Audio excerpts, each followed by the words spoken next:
Salam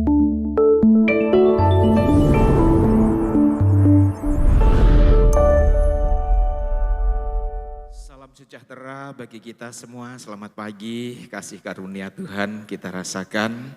Kalau sampai saat ini kita ada sebagaimana ada, ini sungguh kemurahan Tuhan, ini sungguh cinta Tuhan, ini sungguh kebaikan-kebaikan Tuhan yang telah dinyatakan.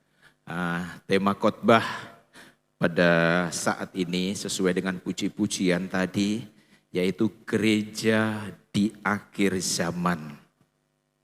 Gereja di akhir zaman. Mengapa saudaraku saat ini kita ini hidup di dalam zaman yang serius. Saat ini kita hidup di dalam zaman yang berbeda dari 1 tahun lalu. Yang berbeda dari 5 tahun lalu saudaraku. Kita hidup di hari-hari ini saudaraku di penghujung akhir zaman. Dan Alkitab mengatakan Yesus segera kembali. Amin saudara. Yesus segera kembali. Yang dimaksud akhir zaman itu bukan baru sekarang saudaraku. Yaitu sejak zaman rasul-rasul itu sudah akhir zaman. Tetapi ini akhir zaman yang terakhir. Artinya apa? Tidak lama lagi. Tidak lama lagi. Yang kita rindukan, yang kita harapkan, yang kita idolakan, Yesus segera datang kembali. Nah, ini yang perlu kita ketahui. Nah itu saudaraku, ini yang perlu kita ketahui. Bahwa sekali lagi gereja di akhir zaman ini karena apa? Memiliki tugas, memiliki fungsi yang sangat penting, yang sangat strategis. Nah untuk itu, ketika kita menyadari bahwa gereja Tuhan di akhir zaman itu memiliki fungsi, memiliki tugas yang tidak ringan, yang sangat strategis. Apa yang harus kita buat? Apa yang harus kita lakukan menjelang kedatangannya yang sudah di ambang pintu? Apakah kita tetap begini-begini saja? Atau santai-santai saja? Atau kita harus melakukan apa? Kita lihat ayatnya dulu. Di dalam Ibrani pasal yang ke-10 ayat yang ke-22 mulai. Ibrani pasal yang ke-10 ayat 22. Karena itu marilah kita menghadap Allah dengan hati yang tulus ikhlas. Dan keyakinan iman yang teguh. Oleh karena hati kita telah dibersihkan dari hati nurani yang jahat. Dan tubuh kita telah dibasuh dengan air yang murni.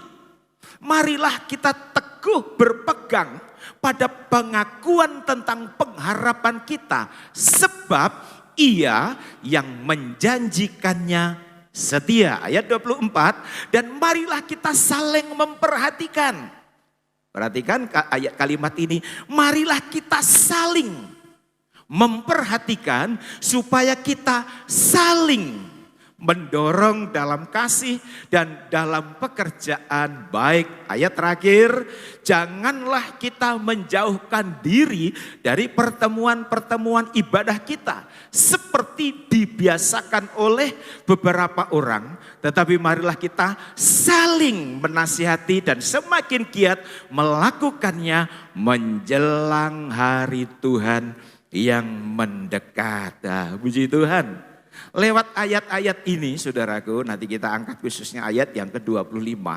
Lewat ayat-ayat ini ada satu pesan Tuhan yang luar biasa. Bukan cuma pesan, tapi kalau kita melihat dengan teliti, ini ada satu perintah untuk kita semua jemaat GPDI Bukit Sion yang hidup di akhir zaman ini. Yaitu tadi dengan jelas, janganlah kita menjauhkan diri dari pertemuan-pertemuan ibadah kita seperti pagi hari ini. Ini pertemuan ibadah. Sekali lagi ada satu nasihat, ada satu pesan, ada satu perintah. Janganlah kita menjauhkan diri dari pertemuan ibadat kita. Seperti dibiasakan oleh beberapa orang. Rupanya ada orang sudah membiasakan diri tidak ibadah. Dengan jelas tadi, seperti dibiasakan oleh beberapa orang. Jadi saudaraku, rupanya sudah mulai banyak orang membiasakan diri. Karena apa? Sudah 2 tahun lebih rasa senang online. Saudaraku, apakah online salah? Tidak. Tetapi pagi hari ini firman Tuhan menasihati kita. Bahkan merindukan, memerintahkan untuk kita tidak menjauhkan diri dari pertemuan-pertemuan ibadah seperti pagi hari ini. Memang saudaraku, ketika anak Tuhan tidak beribadah, apalagi pas COVID-19, itu ada alasan yang luar biasa. Ya tentu alasan kesehatan. Takut dengan COVID, saudaraku. Sehingga sejak munculnya pandemi COVID, saudaraku, sudah ada kebiasaan baru. Dulu sebelum kita ada COVID, kita biasa beribadah. Semangat memuji, memuliakan nama Tuhan. Tetapi setelah munculnya COVID, ada kebiasaan baru. Yaitu beribadah di online. Saudaraku, di rumah. Itu syukur kalau masih ibadah. Ada kalanya ya tidak pusing. Kalau masih ibadah online masih bagus, saudaraku. Tetapi sekali lagi firman Tuhan mengatakan, janganlah kita menjauhkan diri dari pertemuan-pertemuan ibadah kita seperti dibiasakan oleh beberapa orang. Perhatikan ayat selanjutnya. Tetapi marilah kita saling menasihati dan semakin giat.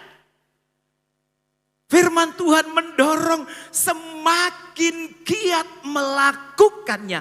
Melakukan apa? Ibadah seperti saat ini.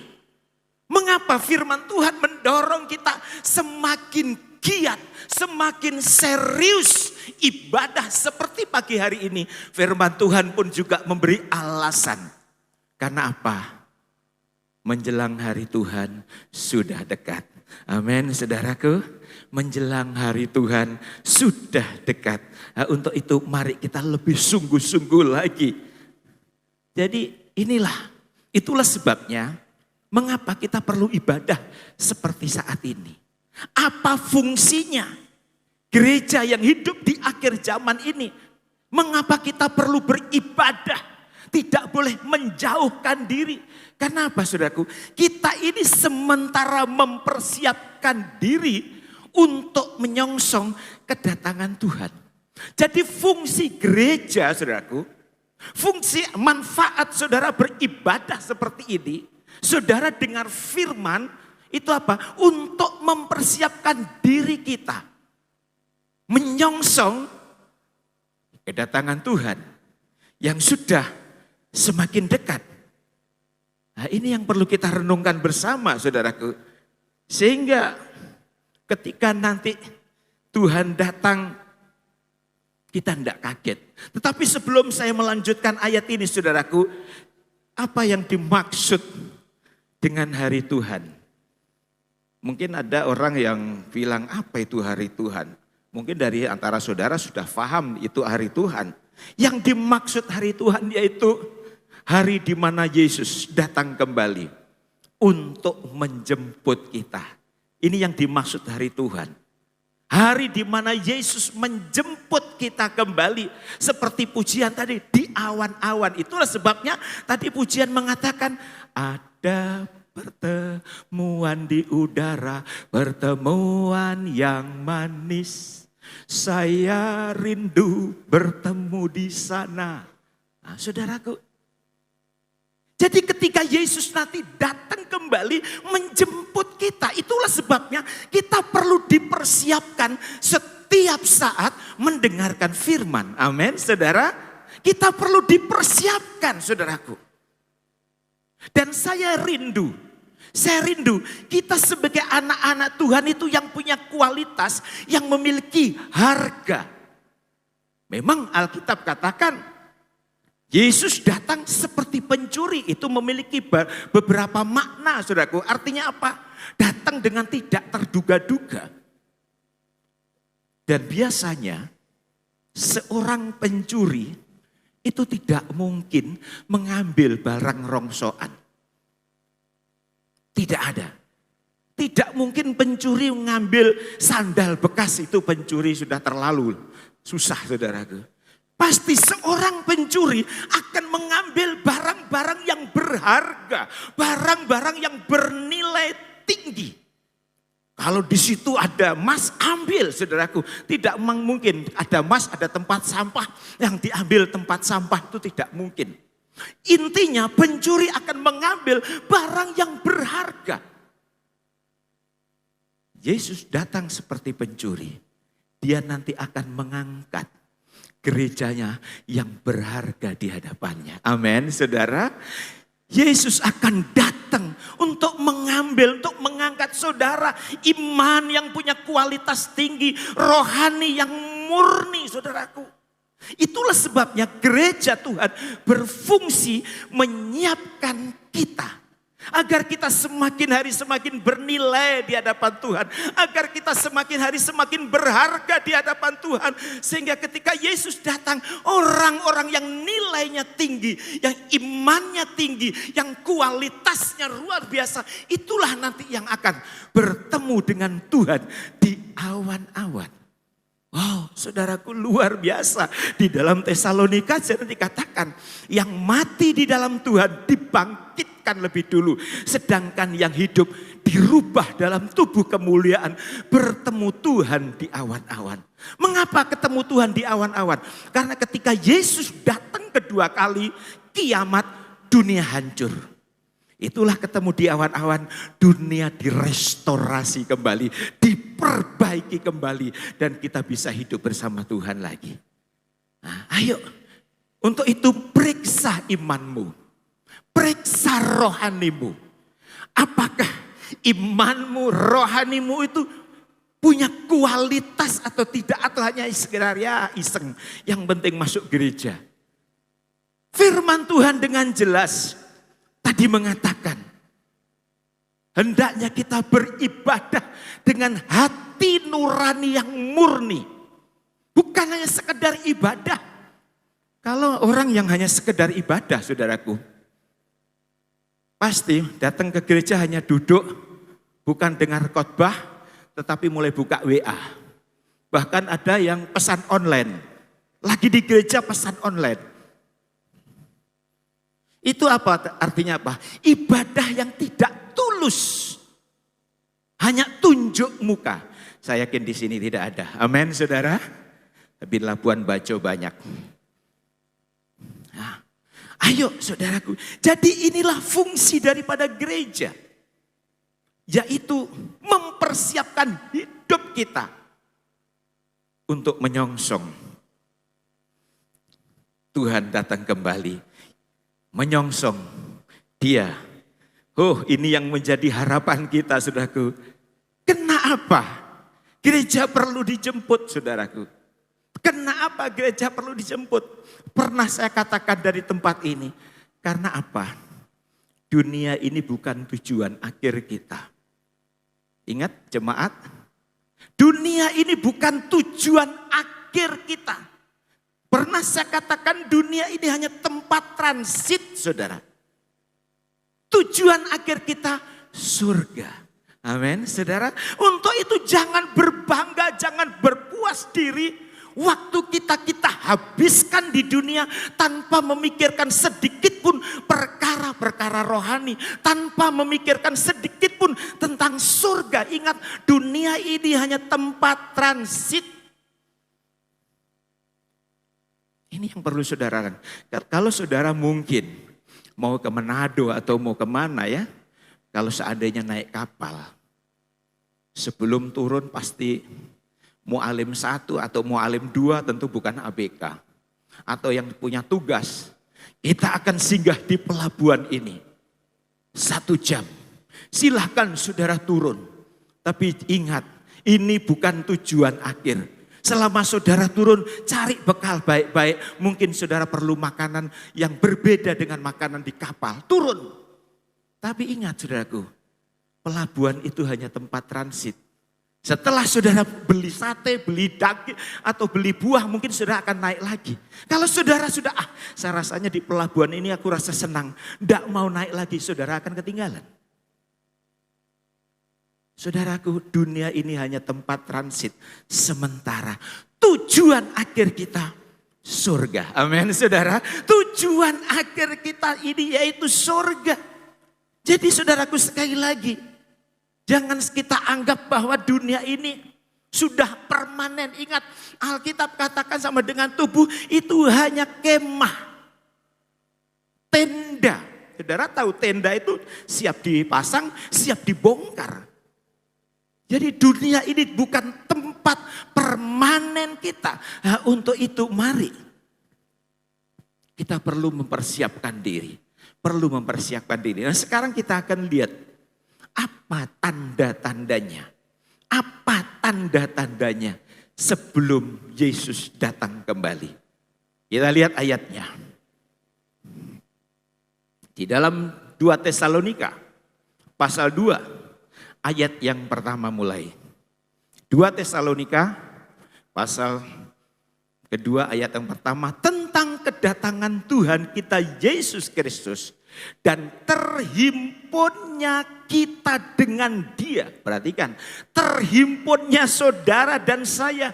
Berkumpulnya saudara dengan Yesus. Kami minta kepada kepadamu saudara-saudara, supaya kamu jangan lekas bingung dan gelisah, baik oleh ilham roh maupun oleh pemberitaan atau surat yang dikatakan dari kami, seolah-olah hari Tuhan telah tiba.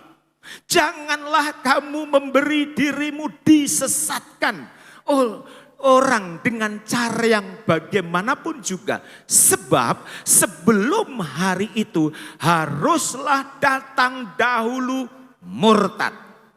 Perhatikan, sebelum Yesus datang kembali harus datang dahulu orang murtad. Dan haruslah dinyatakan dahulu manusia durhaka yang harus binasa. Ini berbicara tentang antikris. Kali ini saya tidak akan khotbah tentang antikris. Kita lihat di sini. Sebelum Yesus datang kembali, ada beberapa tanda. Nah, ini perlu saudara mengerti. Itulah sebabnya kenapa kita perlu bersekutu, saling tadi dikatakan. Karena apa? Kalau saudara hanya lihat di online, di mana di YouTube itu berbagai doktrin, berbagai ajaran muncul. Betul benda? Kalau saudara rajin lihat YouTube, ini khotbah bagus, ini khotbah bagus, ini khotbah bagus. Kalau doktrin saudara tentang Alkitab itu tidak kuat, saudara langsung dengar khotbah di YouTube, tidak tahu ini pendeta bagaimana, ajarannya bagaimana, saudara dengar, itu yang akan membuat kita tersesat, saudara. Dan karena mendengar ajaran-ajaran sesat, akhirnya menjadi murtad. Ini akan terjadi. Itulah pentingnya sekali dan firman Tuhan mengingatkan kepada kita, jangan tinggalkan ibadah seperti yang dibiasakan beberapa orang. Ayo, di hari-hari ini kita semakin giat untuk beribadah, semakin giat untuk memuji, memuliakan, membesarkan nama Tuhan. Apa itu artinya murtad? Tentu kita tahu murtad itu artinya meninggalkan iman kita, iman kepada Yesus. Nah, ini yang perlu kita ketahui. Jadi saudara jangan berpikir, aku tidak akan masuk gereja, gereja pasti kosong. Tidak. Pernah saya katakan di tempat ini, salah satu tanda kedatangan Tuhan akan muncul kemurtatan. Firman Tuhan katakan yang terdahulu akhirnya akan menjadi terbelakang. Yang dulu terlibat dalam pelayanan akhirnya tercecer di belakang. Ini akan terjadi. Di balik kemurtatan, tetapi juga akan banyak pertobatan. Amin saudara. Orang yang tidak kita sangka bertobat, tiba-tiba setia, bahkan lebih setia daripada kita. Ini tanda kedatangan Tuhan semakin dekat. Jadi tidak usah heran saudaraku. Tidak usah heran, dua ini akan terjadi. Kemurtatan terjadi di berbagai tempat saudaraku. Ajaran-ajaran yang tidak alkitabiah. itu bisa membuat murtad. Godaan-godaan dari dunia itu bisa membuat kita murtad. Kita lihat kemerosotan akhlak manusia di hari-hari ini semakin merajalela. Kalau saudara nonton televisi, bukan main. Tokoh agama yang terkenal, saudaraku, bisa melakukan hal-hal yang tidak berkenan kepada Tuhan. Belum lagi bapak kandung memperkosa anak kandung, saudaraku, bapak memperkosa anak kandung. Ini kemerosotan moral yang benar-benar terjadi. Dan ini memang sudah ditulis menjelang kedatangan Tuhan. Kehadiran jemaat mulai suam-suam, khususnya kalau saudara melihat gereja-gereja di Eropa, di YouTube juga. Makanya YouTube itu ada bagusnya, kita bisa tahu, tetapi juga ada jeleknya. Jeleknya apa? Semua ajaran kita terima. Kalau kita tidak benar-benar kuat tentang firman Tuhan, kita akan tersesat. Betul juga, ini kok beda dengan gerejaku. Betul juga ya. Kan dasar kita tidak kuat. Saudara lihat di YouTube itu, banyak gereja-gereja di Eropa mulai dijual. Karena apa dijual? Sudah tidak mampu bayar listrik, tidak mampu bayar air. Kenapa? Jemaat yang hadir tinggal sedikit. Kemerosotan moral, kemerosotan semangat di dalam datang beribadah mulai tercecer, mulai benar-benar turun. Apalagi pernikahan sesama jenis. Ya, LGBT saudaraku, pernikahan secara sesama jenis. Ini terjadi di Labuan Bajo. Siapa yang pernah lihat YouTube-nya di Labuan Bajo? Sudah ada. Mungkin Pak Yusuf sudah pernah lihat ya. Nah itu sudah, saya kaget saudaraku. Perkawinan, bukan waktu itu belum perkawinan. Barangkali masih tunangan, tidak tahu di kafe mana. Sesama jenis. Jadi kalau peristiwa-peristiwa itu terjadi, tidak usah heran. Saya kasih contoh 2 gambar saudara. Saya lihat ini. Perempuan dengan perempuan. Bahagianya minta ampun saudara. Nah, lihat ini. Perempuan dengan perempuan. Ini terjadi saudaraku. Artinya apa? Kedatangan Tuhan sudah semakin dekat. Belum lagi yang ini. Wah, lihat cantiknya minta ampun tuh. Cantik sekali saudaraku, cuma brewok. Ini akan terjadi saudara. Melihat fakta yang seperti ini, apakah gereja Tuhan yang hidup di akhir zaman mau tutup mata? Itulah sebabnya fungsi kita beribadah. Gereja punya fungsi mempersiapkan saudara dan saya menyongsong kedatangan Tuhan yang tidak lama lagi. Amin, saudara. Amin. Inilah yang Tuhan inginkan di dalam kehidupan kita. Dan ada salah satu tanda yang saat ini sementara digenapi. Jadi saya pikir-pikir saudaraku, dengan adanya COVID-19 ya, itu mempercepat kedatangan Tuhan. Kalau saya pikir-pikir begitu. Dengan munculnya COVID-19 itu saya pikir mempercepat kedatangan Tuhan. Karena apa? Setelah ada COVID saudaraku, internet itu sudah masuk di desa-desa. Mungkin kita berkata, Yesus datang masih lama. Tidak. Dengan munculnya internet, coba kita lihat ayatnya. Di dalam Matius pasal 24, ini salah satu tanda yang sementara digenapi. Dan itu luar biasa. Matius pasal 24 ayat yang ke-14.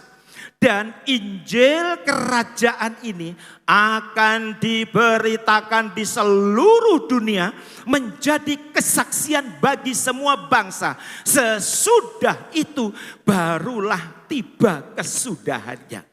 Injil diberitakan di seluruh dunia, baru tiba kesudahannya, baru Yesus datang kembali. Itulah sebabnya saya katakan tadi, dengan adanya COVID-19,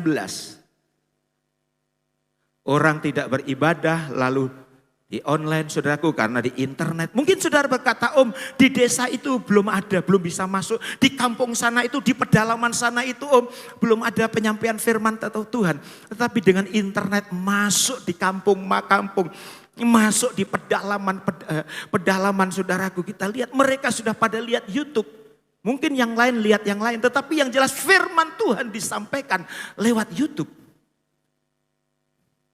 Saudara lihat, walaupun di Eropa kemerosotan, gereja banyak yang dijual, tetapi saudara lihat di daerah-daerah Timur Tengah, di Afrika, pertobatan luar biasa, berjuta-juta orang terima Yesus sebagai Tuhan Juru Selamat apa? Lewat YouTube, lewat penyampaian firman Tuhan, lewat YouTube.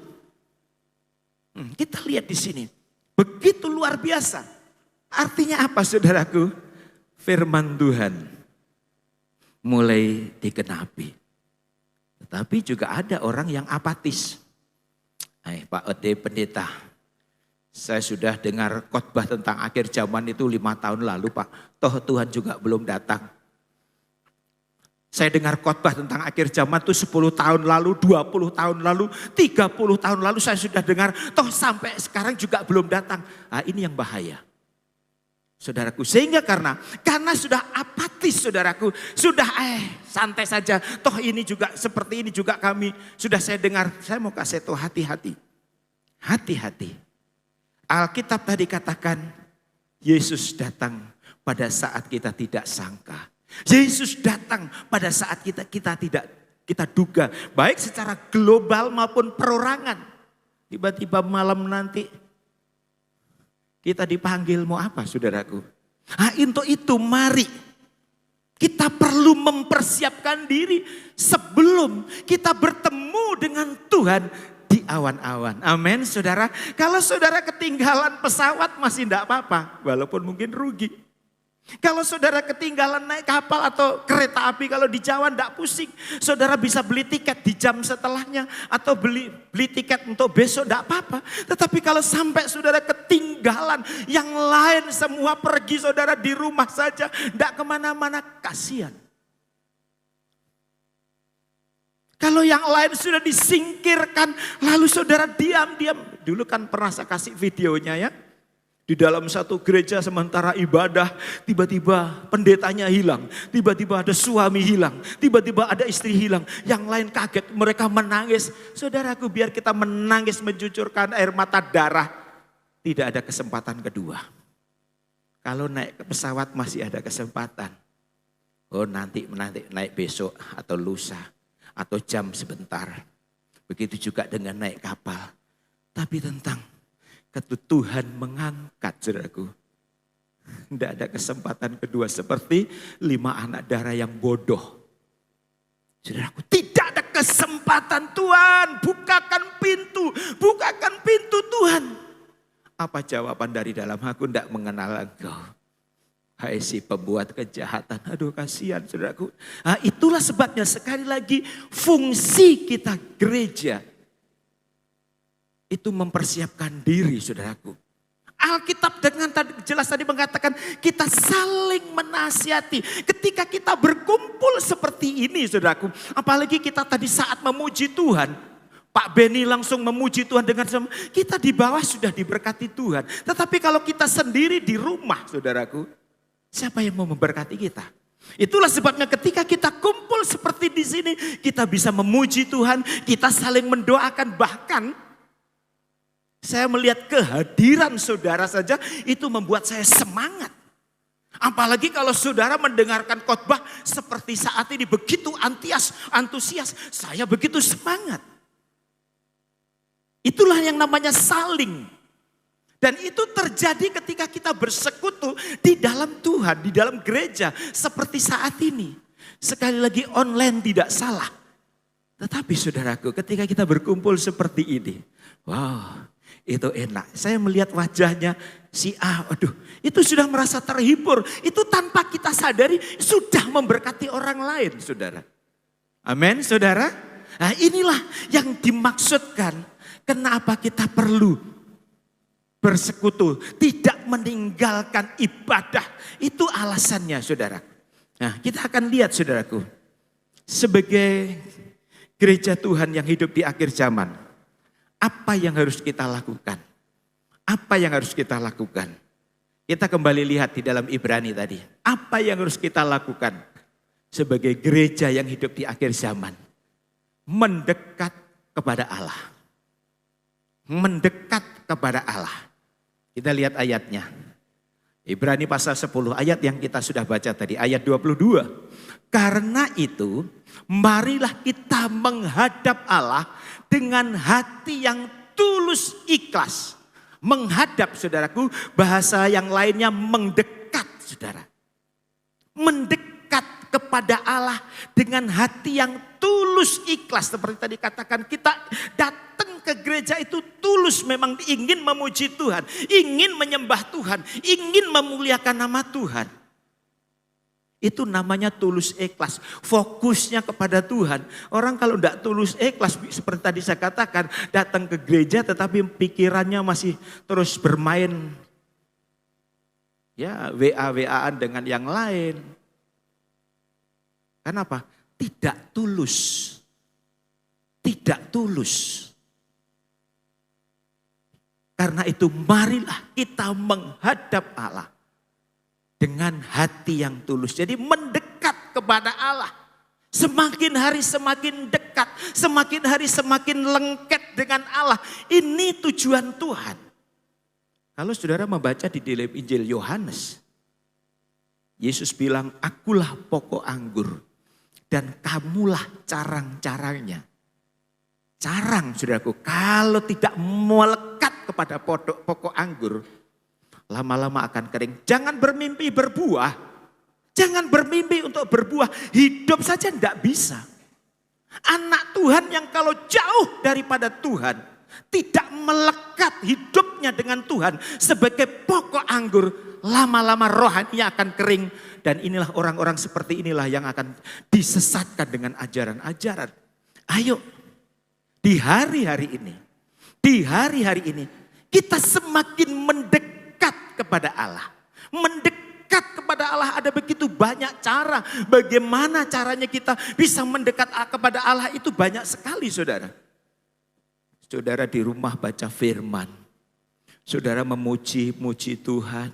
Beribadah seperti ini. Mendekat kepada Allah. Ingat, dalam hidup kita itu ada 3. Tentu ingat ya. Tubuh, jiwa, roh. Semuanya perlu makanan.